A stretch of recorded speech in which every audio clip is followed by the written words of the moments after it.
we are covering full course of PGT Math and other TET exams. So without wasting our time, let's start. Our today's topic is complex numbers, part first. हम वो सब कुछ पढ़ेंगे जो हमारा exam में आएगा. So friends start करते हैं. सबसे पहले कुछ बेसिक चीजें देखते हैं. कॉम्प्लेक्स नंबर्स क्या होते हैं? A number of the form a plus iota b is called complex number.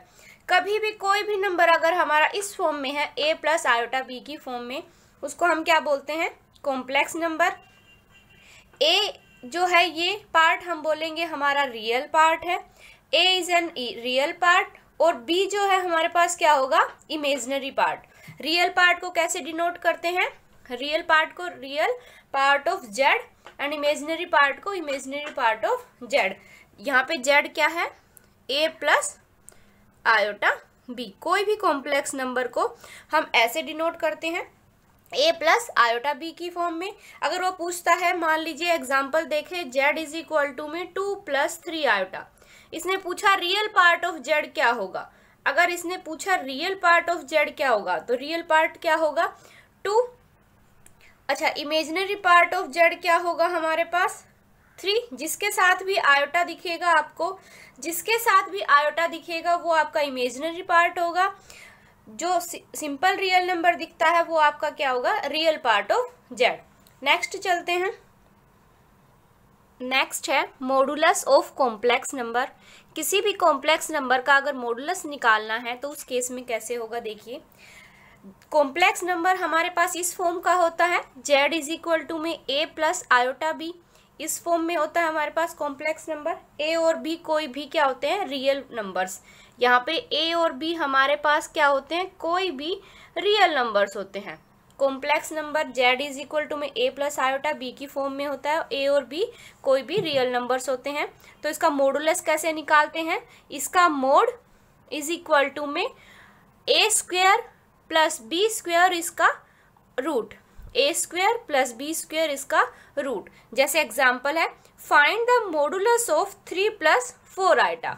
Modulus निकालना है हमें, तो हम मान लेते हैं z इज इक्वल टू में हमारे पास है 3 प्लस 4 आयोटा के. ये z के इक्वल है. अच्छा, यहाँ पे a क्या होगा हमारे पास? अगर हम कंपेयर करें इसके साथ z is equal to a plus iota b के साथ, तो a हमारे पास 3 होगा, b 4 होगा. मॉडुलस ऑफ z निकालना है. क्या कहता है मॉडुलस ऑफ z? a का स्क्वायर प्लस b का स्क्वायर. a का स्क्वायर 9, b का स्क्वायर 16, दैट इज रूट 25. तो इसका मतलब मोड z कितना आया? रूट 25 है तो 5. ये आपका आंसर हो गया. या तो आप ऐसे कीजिए, या देखो आपको देखने की जरूरत ही नहीं है ये सब कुछ. आपने देखा z इज इक्वल टू में 3 4 आयोटा है, तो दैट्स मीन रियल का स्क्वायर कर दो और जो इमेजिनरी पार्ट है उसका स्क्वायर कर दो. रियल पार्ट का स्क्वायर किया 9, इमेजिनरी पार्ट का स्क्वायर किया 16. कितना आया? रूट 25. इसका रूट 25 कितना होता है? 5. मोड z की वैल्यू क्या हो गई? 5. ठीक है, अब चलते हैं नेक्स्ट पे. Conjugate of complex number. कोई भी complex number z is equal to में a प्लस आयोटा b की फॉर्म में है, तो उसका कॉन्जुगेट निकालेंगे. कैसे निकालेंगे? a real part as it is, iota का क्या हो जाता है? Minus iota. हमेशा याद रखना, in conjugate iota became minus iota. जब कभी भी आप कॉम्प्लेक्स नंबर का कॉन्जुगेट निकालते हो तो उस केस में आपका आयोटा जो है वो माइनस आयोटा हो जाता है. जैसे find the conjugate of 3 plus 2 iota. इसका 3 plus 2 iota z is equal to में किसके इक्वल गिवन है? 3 प्लस 2 आयोटा के. और z का कॉन्जुगेट मतलब z का कॉन्जुगेट ऐसे डिनोट करते हैं. क्या बोला हमने? आयोटा किस में रिप्लेस हो जाता है? माइनस आयोटा से. तो इसका कॉन्जुगेट क्या होगा? 3 आयोटा की जगह पे माइनस आयोटा, यही होगा. ये इसका क्या होगा? कॉन्जुगेट होगा. फुल कोर्स की वीडियोस के लिंक नीचे डिस्क्रिप्शन बॉक्स में गिवन है. And don't forget to like and subscribe my channel.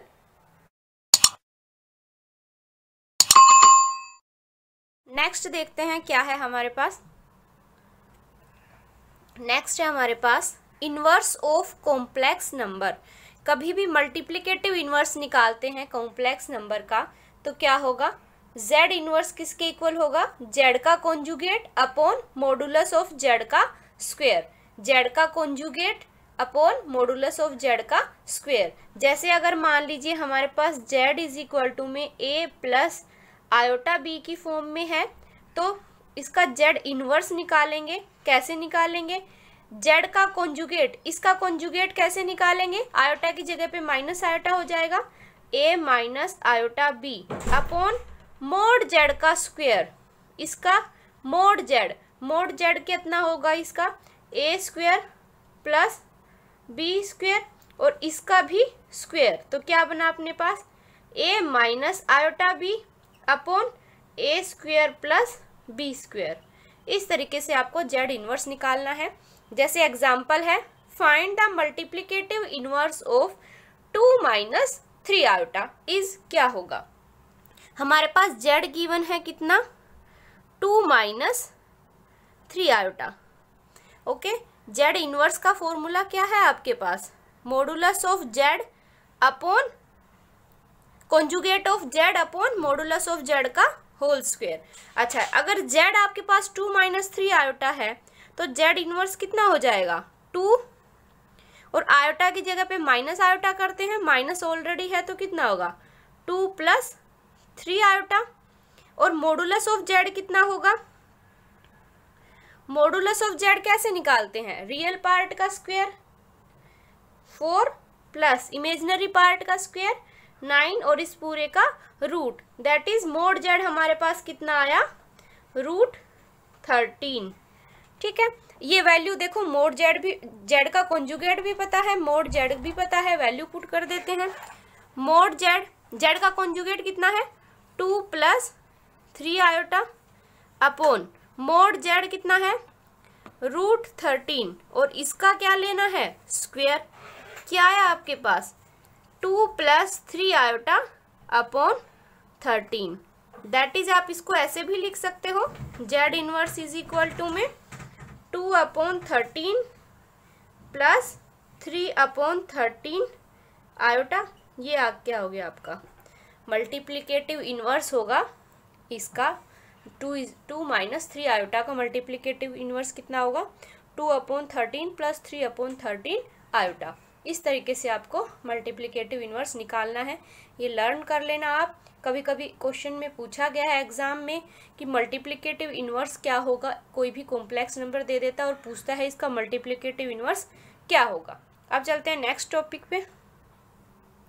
Next है रैशनलाइजेशन द डिनोमिनेटर। कभी भी अगर रैशनलाइजेशन करना है डिनोमिनेटर का और वो कॉम्प्लेक्स नंबर की फॉर्म में है तो उस टाइम हम कैसे करेंगे, या फिर आपको ये भी बोल सकता है एग्जामिनर, इस फॉर्म में आपको क्वेश्चन गिवन है और ये बोलेगा कि इसको a प्लस आयोटा बी की फॉर्म में कैसे कन्वर्ट करोगे।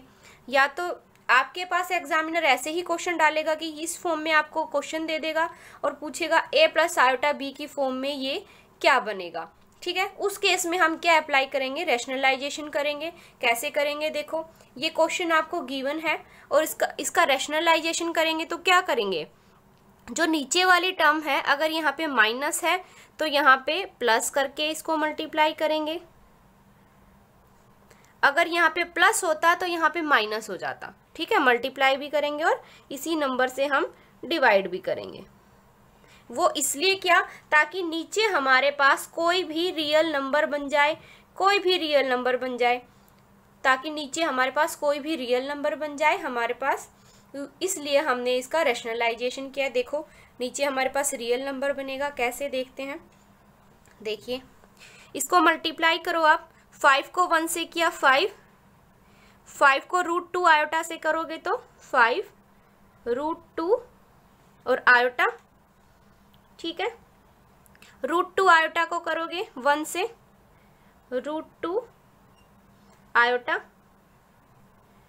और √2 और √2 को √2 से मल्टीप्लाई करोगे। देखो सबको पता है -1 की जो वैल्यू होती है वो आयोटा होती है, और आयोटा का स्क्वायर करूंगी मैं तो देखो बोथ साइड अगर स्क्वायर लेते हैं, बोथ साइड स्क्वायर लेंगे तो इधर क्या आएगा -1, इधर क्या होगा आयोटा स्क्वायर, तो आयोटा स्क्वायर की वैल्यू कितनी होगी -1। अभी देखो √2 को √2 से मल्टीप्लाई किया तो कितना बचा 2, और इसके साथ में आयोटा इंटू में आयोटा मतलब आयोटा स्क्वायर, मतलब माइनस का 2 आया, अपॉन में 1 को 1, ये भी पता है देखो a माइनस बी इंटू में a प्लस बी करते हो आप, क्या होता है a square minus B square, ठीक है। लेकिन आप नोटिस करोगे देखो यहाँ पे आयोटा है और यहाँ पे भी आयोटा है, कभी भी आयोटा लग जाता है यहाँ पे a माइनस आयोटा और a plus iota, a plus B iota a minus B iota की फॉर्म में आएगा, तो यहाँ पे आपका प्लस हो जाएगा a square plus B square. अगर a minus B iota a plus B iota आता है तो हम क्या करेंगे, फर्स्ट टर्म को फर्स्ट से और सेकंड टर्म को सेकंड से मल्टीप्लाई करेंगे और प्लस हो जाएगा, ठीक है। आप एक एक करके नहीं देखोगे, आप डायरेक्ट यही अप्लाई करोगे। 1 को 1 से करेंगे तो 1 प्लस √2 को √2 से किया तो 2, ठीक है, a square plus B square. अभी देखो क्या बनता है, ये आपका सिंप्लीफाई करते हैं, रियल पार्ट को एक साइड ले लेते हैं, इमेजिनरी को अलग से लिख लेते हैं। 5 में से 2 गया 3, प्लस आयोटा कॉमन ले, क्या बचा हमारे पास 5 √2 प्लस √2 अपॉन में 3, ठीक है। देखो ये 5 √2 है और ये 1 √2 है, तो 6 √2 हो गए। कैसे लिखें, 3 प्लस आयोटा 6 √2 अपॉन में 3, ठीक है, 3 प्लस आयोटा 6 √2 अपॉन 3। अब 3 यहाँ से भी कॉमन आ रहा है, यहाँ से भी कॉमन आ रहा है, तो क्या होगा, 3 कॉमन लिया, क्या बचा ऊपर 1 प्लस आयोटा 3 √2, 3 कॉमन आ रहा है तो 2 √2 अपॉन में 3।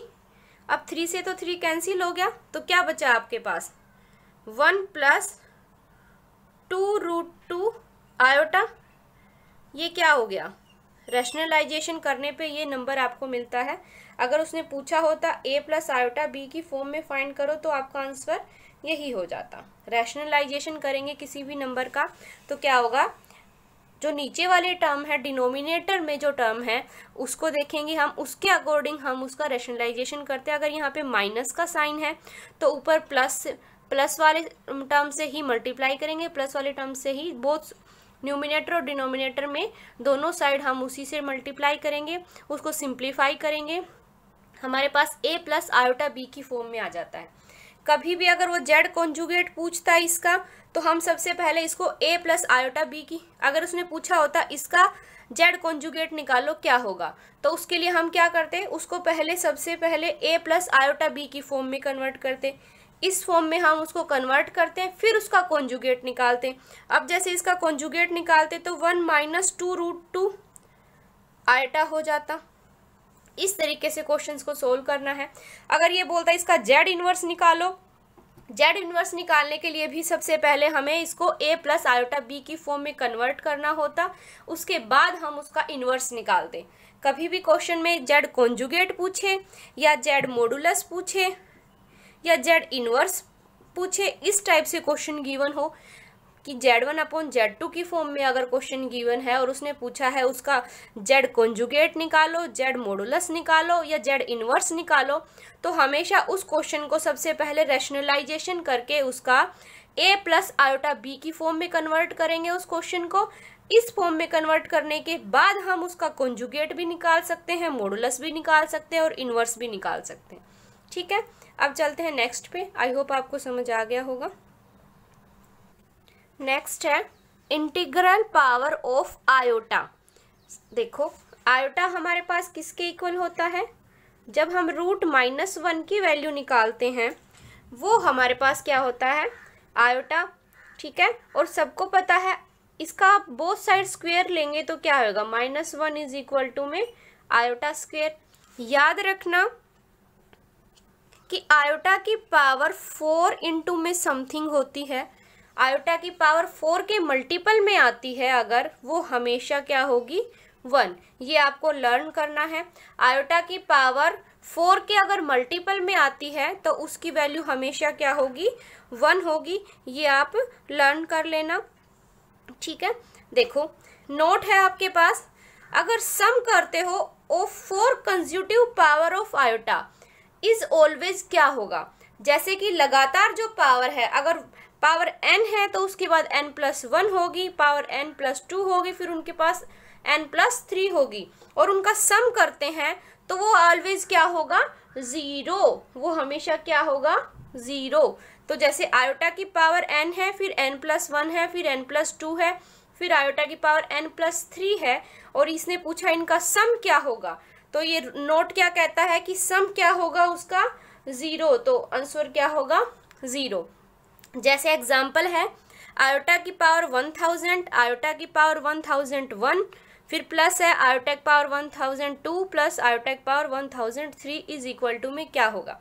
जिसको ये नोट पता है वो डायरेक्ट लिखेगा 0, जिसको नहीं पता है वो क्या करेगा, आयोटा की पावर 1000 को कॉमन लेगा, 1 plus iota square plus iota की क्यूब करेगा, फिर ये क्या करेगा, देखो यहाँ से आयोटा की पावर 1000 तो एज इट इज, यहाँ पे क्या किया, 1 प्लस आयोटा स्क्वायर कितना होता है, -1, तो -1 करेगा। आयोटा की क्यूब को अपन कैसे लिख सकते हैं, आयोटा का स्क्वायर इंटू में आयोटा, दैट इज आयोटा की क्यूब इज इक्वल टू में आयोटा स्क्वायर -1 है तो माइनस आयोटा, तो आयोटा की क्यूब की जगह पे क्या करता वो, माइनस आयोटा, फिर माइनस से ये कैंसिल करता और 1 से 1, तो इसका मतलब ये क्या हुआ, आयोटा की पावर 1000 को मल्टीप्लाई करता 0 से तो क्या आता, 0। इसमें आपका काफी टाइम वेस्ट हो जाता है, आपको ये नोट याद रखना है, sum of 4 consecutive power of iota is always 0। अगर बैक टू बैक पावर चल रही है n, फिर n+1, फिर n+2, फिर n+3, तो वो हमेशा क्या होगी, 0 होगी। इस टाइप से आपका ये रूल याद करके डायरेक्ट क्वेश्चन पे अप्लाई करना है, ना कि आप पूरा सोल्व करोगे। अब चलते हैं नेक्स्ट पे। नेक्स्ट है properties of conjugate of complex number.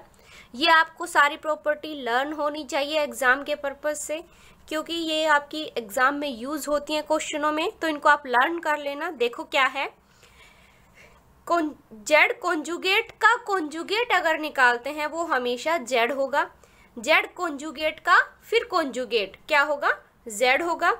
Z plus Z conjugate किसके इक्वल होगा, 2 times real part of Z के। जेड माइनस जेड कॉन्जुगेट करोगे किसके इक्वल होगा, iota 2 times imaginary part of Z. अगर z इक्वल है z कॉन्जुगेट के तो z क्या होगा, प्योरली रियल नंबर। अगर z इक्वल है माइनस z कॉन्जुगेट के then z is an imaginary number. 6th है हमारे पास, अगर z1 प्लस माइनस z2 पूरे का कॉन्जुगेट लेते हैं, z1 प्लस माइनस, प्लस भी हो सकता है माइनस भी हो सकता है, z2 उसका कॉन्जुगेट लेंगे तो क्या होगा, z1 का कॉन्जुगेट प्लस माइनस z2 का कॉन्जुगेट, अलग अलग पे कॉन्जुगेट कर सकते हैं। ऐसे ही अगर मल्टीप्लिकेशन में आ जाता है z1 इंटू में z2 का कॉन्जुगेट, तो क्या करेंगे, z1 का कॉन्जुगेट इंटू z2 का कॉन्जुगेट। ऐसे ही 8th प्रॉपर्टी है आपकी, z1 अपॉन z2 का कॉन्जुगेट पूछा है, z1 अपॉन z2 और फिर उसका कॉन्जुगेट पूछा है, तो क्या करेंगे, z1 का कॉन्जुगेट अपॉन z2 का कॉन्जुगेट। ऊपर वाली टर्म्स का अलग से कॉन्जुगेट करेंगे, नीचे वाली का अलग से। 9th प्रॉपर्टी है कि z की पावर n का कॉन्जुगेट निकालना हो अगर, तो हम कैसे निकाल सकते हैं उसको, हम z का कॉन्जुगेट निकाल के उसकी पावर n कर सकते हैं। z की पावर n का कॉन्जुगेट पूछा है तो क्या करेंगे, z का कॉन्जुगेट और उस पूरे की पावर n। तो ये कुछ प्रॉपर्टीज हैं जो आपकी कॉन्जुगेट से रिलेटेड हैं, इनको आप लर्न कर लेना एग्जाम के पर्पज से, क्योंकि ये आपको लर्न होनी चाहिए एग्जाम में क्वेश्चंस को क्विकली सॉल्व करने के लिए। तो फ्रेंड्स आज के लिए बस इतना ही, नेक्स्ट वीडियो में फिर मिलेंगे कॉम्प्लेक्स नंबर की कुछ बेसिक चीज़ों के साथ, फिर उसके बाद हम कुछ ट्रिक भी करेंगे कॉम्प्लेक्स नंबर से रिलेटेड, ताकि हम क्वेश्चन को इजीली सॉल्व कर सकें। आई होप आपको मेरा सेशन अच्छा लगा होगा, अगर अच्छा लगा हो तो please like, subscribe and share with your friends. Thank you for watching my video.